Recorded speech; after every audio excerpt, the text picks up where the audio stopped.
Everyone knows what the Shield War is, right? How familiar are you with the Gear Wars exactly?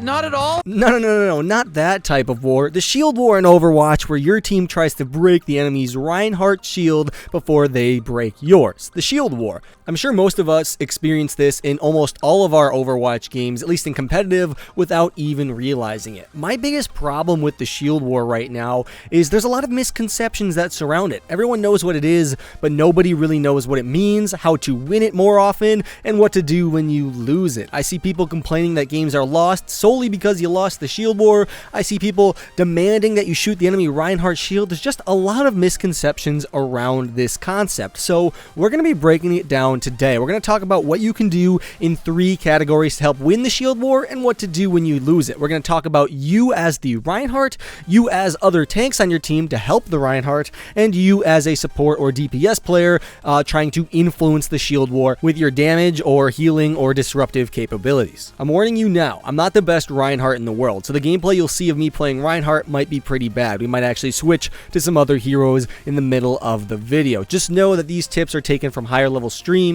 sometimes my own experience, and I can say with confidence I think these tips are good and will help you. So as Reinhardt, there's actually some things you can do to help your team win the Shield War, and while it is mostly your team's job to win it, because you're obviously not dealing damage, you're holding up the shield, there are some things you can do to help influence. So let's go over some tips and some things you definitely don't want to do to make sure you're giving your team the best chance at winning that Shield War. My first tip sounds obvious, like super obvious, but you'd be surprised at how many Reinhardts get it wrong. This tip is don't hold your shield up if you're not protecting anyone, or if you're barely protecting anybody. This happens a lot. You'd be surprised that Reinhardts that just hold up their shield before team fights, or in random scenarios, allowing the enemy team to just shoot at them before any real fighting breaks out. The enemy team is just picking away at their Reinhardt shield before any fights happen, and then when the fight actually starts, well, the Reinhardt who had his shield up and was standing in the open, his shield is going to have a lot less shield points than the enemy Reinhardt shield. It's going to go down a lot faster, and it's going to give the enemy team a huge advantage. If there's only like 1 or 2 people behind you, or there's no team fight going on, or the enemy team's pushing the payload, and you're waiting for your team to respawn, there's no reason for you to just be standing in the open with your shield up. That's just not going to help you at all. Hide behind cover and utilize your shield properly when your team is behind you shooting through it. This brings us to tip number 2. Tip number 2 is in the middle of fights, sometimes you want to drop your shield to let it recharge, especially if you're losing the Shield War. At choke points like Eichenwald or Hanamura or Temple of Anubis even sometimes, there are times where the enemy team's gonna win the Shield War, and regardless of if you're on attack or defense, you can tactically pull back, move behind cover, and tell your team you're doing so to allow your shield to recharge. And oftentimes, by the time the enemy Reinhardt notices you've done that, his shield has been up the whole time. And if your team has been using cover effectively and trying to shoot at it while yours is recharging, you can then re-emerge with your shield up, maybe fully charged or have a lot more charge on it, and then end up winning the Shield War unless he does the same. This is going to take a little bit of practice, and I myself haven't actually mastered doing so, but if you watch high-level Reinhardt players, you'll notice they don't just sit there with their shield up all the time, 100% of the time. No. They're going to back off. They're going to use cover. They're going to try to make sure their shield isn't up when it doesn't need to be, especially when maybe their team has fallen back, like the first tip we talked about, among other things. So make sure you're not just right-clicking and holding your shield up. That's not something you want to do. Make sure you're using your cover, letting your shield recharge, because this will help ensure you are doing as much as you can as Reinhardt to win that Shield War. Now, there are some times where there's nothing you can do. Like I said before, it's mainly on your team to win the Shield War. They're the damage dealers. You're just holding up the shield. So let's talk about now a few things you can do once the Shield War has been lost. First of all, if your shield is down and you're not close to the enemy team, you need to get out of there. Move behind cover, because when you're just standing in the open as Reinhardt, you're not really effective. You can't fire back. You only have your fire strike, and even though you can soak up damage for your team because you're a tank, you're going to get shredded really quickly without your shield. So trying to body block for your team isn't something that's going to be optimal. So first of all, make sure you're backing up behind cover.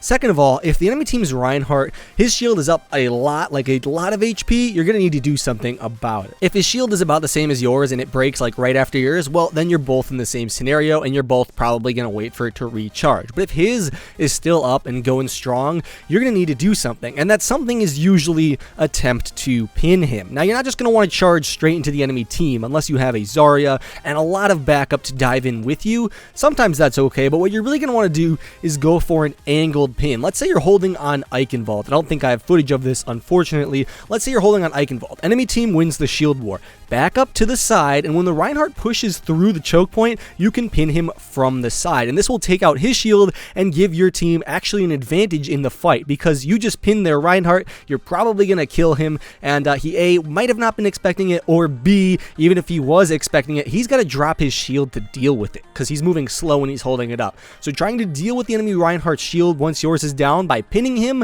is going to be pretty helpful. Now, sometimes the fight is going to be a clown fiesta. Everyone is just all over the place. There is no coordination. You're fighting on the point instead of at the choke point for some reason, and things are crazy. In this instance, as Reinhardt, it's not the worst idea in the world to just start swinging your hammer, because enough swings and you're going to get your Earth Shatter, which can definitely change a fight when used properly. So if the enemy team is really close to you and you don't think you're going to get bursted down insanely fast, I mean, all you can do is really just swing your hammer. So instead of trying to back off and let your shield recharge while your team gets mauled, sometimes it's just worth to try to go for those kills yourself. Now let's talk about what you can be doing as other tanks to really help out your Reinhardt, because you don't want that much stress on him. His job is hard enough as it is. He's pretty much relying on you guys, so don't let the guy down. If you're playing D.Va or Zarya, you can do a lot to help win that shield war. D.Va, her defense matrix is actually nuts. Obviously can block all projectiles, so that alone can increase the longevity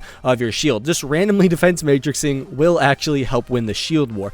But if you're a good D.Va, or you want to be a good D.Va, you can play it a little bit smarter than that, especially if the enemy team has high sources of burst damage. For example, if the enemy team has a Roadhog and he is shooting at your Reinhardt shield, he's firing at a very slow fire rate, a very predictable fire rate, and he's going to be dealing a lot of damage. So sometimes if you time your defense matrix right, you can usually block at least half of the shots of his 4-round magazine, I guess you would call it, and significantly help your Reinhardt out. It fires at a very steady rate, so you can probably block every other shot, because he's probably just going to be holding right click if he's really trying to take that shield out. So as D.Va, try to defense matrix high amounts of burst damage, and if they don't have burst damage like big shots from Roadhog, just defense matrix something like a Soldier 76, his rockets, or anything like that. As Zarya, there's not as much you can do, but you can sometimes stand in front of your Reinhardt shield, soak up like 200 damage on yourself, on your shields, and then pop your bubble, and then soak up 200 more damage for the Reinhardt.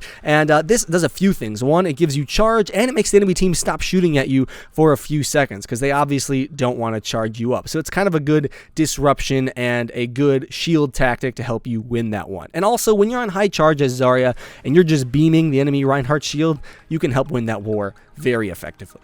As Roadhog, when there's a shield war going on and there's not many people peeking out, I highly recommend shooting at the enemy Reinhardt shield before you go for picks. Unless you can pick someone like Ana, most picks you're going to get either will be missed, you'll miss the hook, or they might not even be worth it. If you trade the enemy's Lucio for your Reinhardt's shield, they can still end up winning that fight, because they have a huge shield in front of them, because you were going for a Lucio instead of the enemy Reinhardt shield. So as Roadhog, just shred that thing. Your shots can deal up to 300 damage. Your right click can deal up to 300 damage to Reinhardt's shield. So you can do over half of that shield's health with one magazine. It's pretty crazy. I actually don't recommend bodying any shots as Roadhog, and by this I mean I don't recommend walking in front of the shield to try to soak up any damage. You can get bursted down pretty quick as Roadhog. You have a huge hitbox, as well as the fact that the enemy Roadhog could hook you as well. So I wouldn't recommend trying that. You're not really a tank that should be doing that. Now, as a DPS or a support, you probably know what I'm going to say. Shoot the Reinhardt shield. All of the supports, except for Mercy and Ana, should be shooting at the shield. Ana should be saving her shots to heal, and Mercy doesn't shoot. So, Lucio and Zenyatta should definitely be shooting at the shield. But, what I'm really going to say here, more important than shooting at the shield as a DPS or a damaging support, is know when your shield is about to go down. Because when it does go down, your team is at a big disadvantage. You can do something called a disengage disengage, re-engage, which is where the enemy team wins the shield war, your Reinhardt backs up around the corner, and your whole team is out of line of sight. And while his shield recharges, the enemy Reinhardt may still be holding his up. Maybe not, you don't really know. But what you can do is then re-engage and push into the enemy team after your Reinhardt's shield has been charged a lot, and you can take the offensive even if you're on the defensive team. And this works like a charm a lot of the time. Basically what I'm saying here, know when your Reinhardt's shield is going to go down, and when it is, make sure you have a plan of action. Make sure you have some cover near you in case you start taking damage, because, well, if your shield has gone down and the enemy's hasn't, and you're just sitting in the open, you're probably as good as dead. So you're going to want some cover near you. So as your shield starts to go down, maybe start backing up, finding cover, or doing different things depending on who your hero is. Maybe resetting up turrets as Torbjorn or Symmetra, or repositioning as someone like Pharah, because even your shield affects where you should position as Pharah, depending on where your team is, where your healers are, and other things like that. Hopefully this was helpful to you all. If it was, be sure to leave a like down below, and make sure you give your opinions on winning that shield war as well. I'll see you guys all later. Lone Hawk out.